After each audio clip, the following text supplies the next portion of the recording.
गोष्ट तिसरी. एकदा इंद्राच्या सभेत अग्रपूजेचा मान कोणाला द्यावयाचा असा प्रश्न उद्भवला असता जो पृथ्वीच्या 3 प्रदक्षिणा करील त्याला अग्रपूजेचा मान देण्यात येईल असा ब्रह्मदेवाने ठराव केला. त्यावर सर्व देव आपापल्या वाहनावर बसून पृथ्वी प्रदक्षिणेस जाते झाले.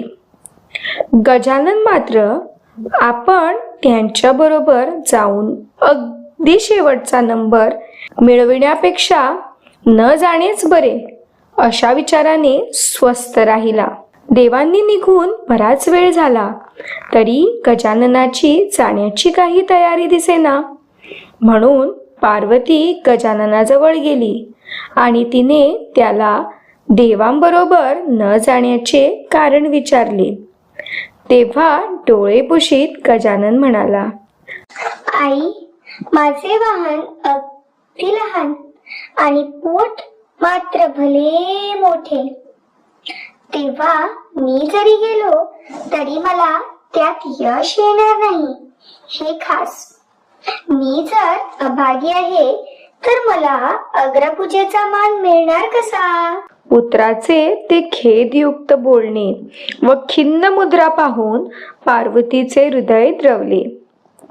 ती म्हणाली, गणूबाळ, तू तीळ मात्रही खेद करू नकोस.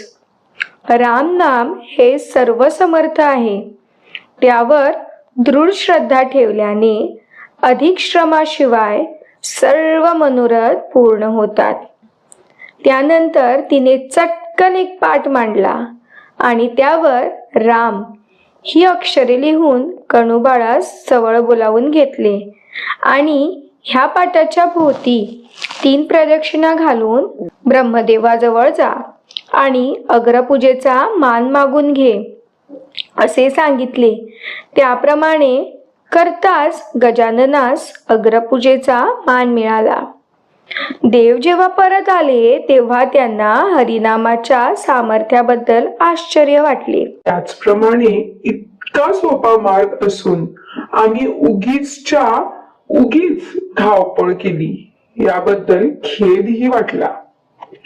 त्यावर सर्व देवांनी आनंदभरीत होऊन गजाननावर पुष्पवृष्टी केली. 18 पुराणे चाळून पाहिली तर त्यात हरिनाम घेणे हेच एक श्रेष्ठ साधन असून मनुष्याने ते नाम आत्मानुभवी व्यक्तीच्या मुखाने ऐकून घ्यावे.